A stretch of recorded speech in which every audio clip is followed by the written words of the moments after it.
It was a beautiful autumn day on the island of Sodor. All the engines were working very hard. The Fat Controller came to Tidmouth Sheds. He had exciting news. Gordon is to take the new mayor of Sodor on a special tour of the island, he announced. Gordon was thrilled, but then he had a thought.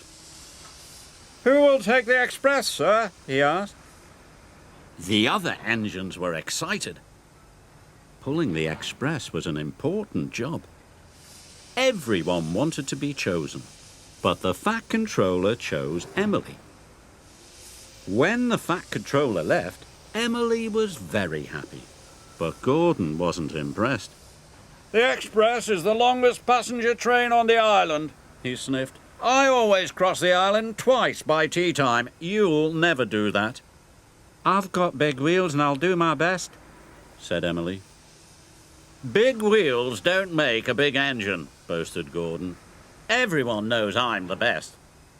Thomas thought Gordon was showing off. Twice before tea time, he puffed. That will be hard. But Emily wasn't listening to Thomas. I'm going to be as good as Gordon, she said eagerly, and she steamed away as fast as she could. Emily puffed into Knapford Station. She was looking forward to taking the express, but it was very, very heavy. Bust my buffet, she gasped as she slowly pulled out of the station, but she pulled away too soon and left the brake coach behind.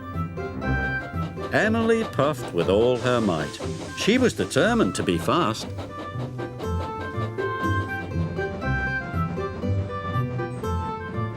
Emily crossed the island once in good time.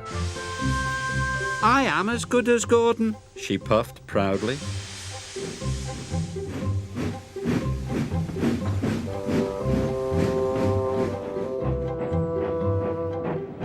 Emily had to wait for Edward at the crossing. Edward went as fast as he could, but it wasn't fast enough for Emily. Hurry up, slow coach, she cried, or you will make me late. Edward felt sad, but Emily just steamed on.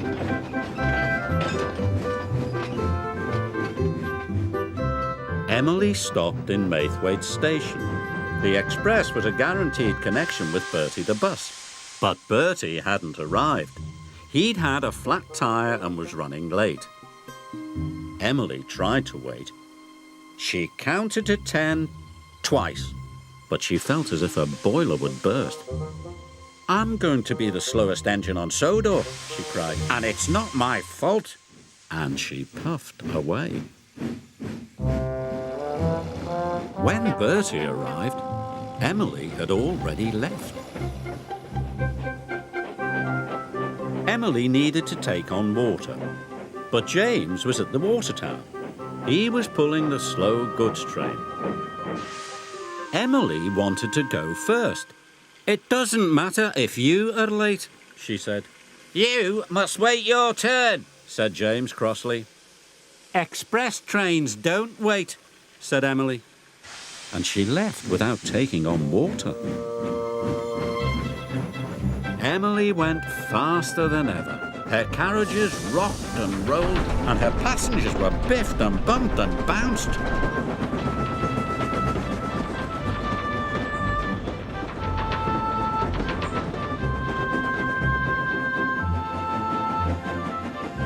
Finally, Emily could see Brendam Docks up ahead. Twice before tea time, she puffed happily. I am as good as Gordon. Then there was trouble.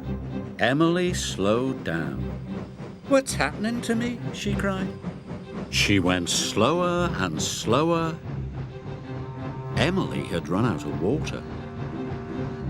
She huffed and puffed, but she had no steam left. Finally, Emily came to a complete stop.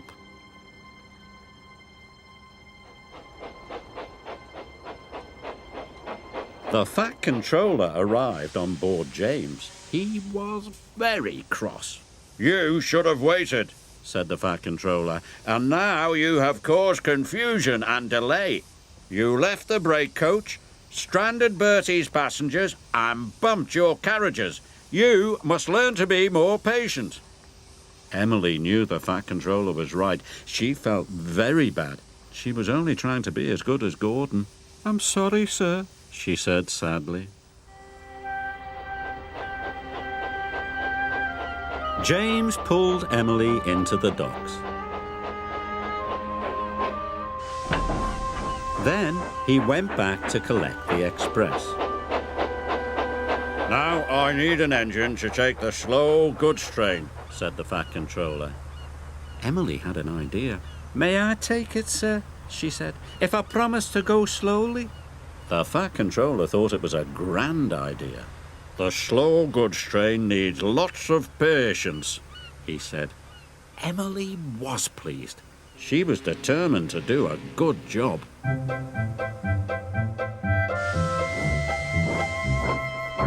So after she took on water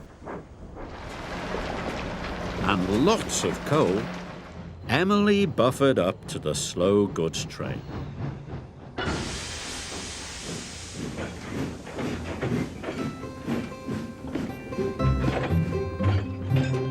She stopped at all the right stations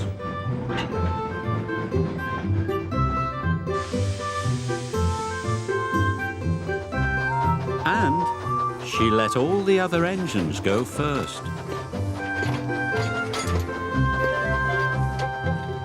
She stopped at a signal. Thomas was waiting there. "I am learning patience," Emily puffed. "But if only I could learn it faster," she cried. Thomas had to laugh.